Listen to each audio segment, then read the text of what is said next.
Now, Cobra Kai, the sequel series of the 1980s movie franchise, The Karate Kid, debuts this morning on Netflix.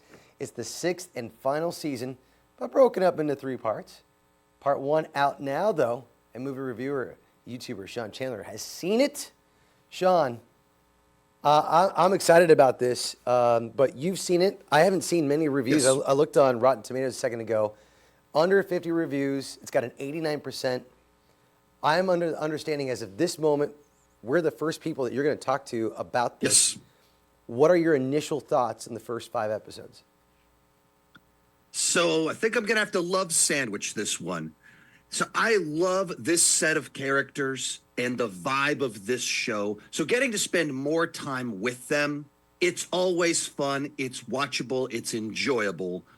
But I also think that this is easily the weakest set of episodes that they've released up to this point in time. No. Where, I'm sorry, I don't want to break your heart, but I also want to give you realistic expectations. I feel like it's a show where it's already progressed past its most natural and organic endpoint. The initial conflicts that made the show compelling, the interpersonal conflicts, the bigger scale conflicts, they've all been resolved. And so in order to keep the show going, they keep having to kind of contrive new scenarios, new conflicts, and go bigger.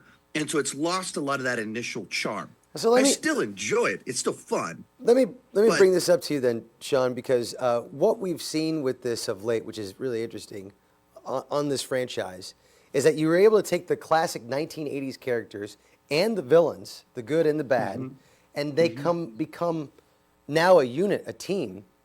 But because of that, you're saying there's not much conflict to go from there? Or the conflict is contrived. It's not as organic. But you even think about some of what you're talking about. Daniel and Johnny came together like 2 seasons ago on this show. Yeah. They've been working together for a long time. And so we've already done that. And then kind of the resolving issues with Johnny's son, Robbie, and other ones, they're resolved. And so you're kind of like, okay, what do we do now? Well, we have to find a way to revert back on everything we've already done or introduce this other thing. That what made Karate Kid in the early seasons of Cobra Kai so compelling was that just very universal idea of a son's in need of a father figure in need of a son. And we've played out that story in Cobra Kai already. And so it's missing that universal, broad appeal, emotional hook. Fights are still fun, jokes still land, like the characters, but that heart and story isn't quite there. We've seen of late on certain TV shows, and I'll throw out The Acolyte on Disney+. Like, here's a good concept, writing horrible, so people lose interest.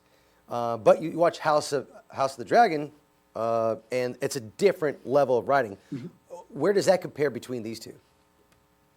Well, I mean, I think in the case of this one, it's not like they've done anything that like frustrated me. They didn't ruin characters or anything like that. It just feels like they had about 5 seasons worth of story that's really good. And now we're on season 6. So it's like this extended epilogue that just isn't quite as compelling. But, you know, I think the show's always done a great job of getting you invested in the characters. Each episode has a plot, but then at the end, they introduce some little element that makes you go, oh, I have to watch the next one. Sure. And so you end up binging the whole season in a single night. And this season still has that. It still has some of that charm, that addictive nature to it. I want to know from you, from Karate Kid standpoint, are you a wax on guy, paint the fence guy, or are you a crane guy? What's the move that you like the most? I mean, I think that crane kick is just too iconic to go with anything else. All right. So I got to go with the kick. Well, maybe the kick comes back. You guys can watch Cobra Kai Season 6 Part 1 right now on Netflix. Sean Chandler, appreciate it. And we look forward to your official review up online. Thanks so much for having me.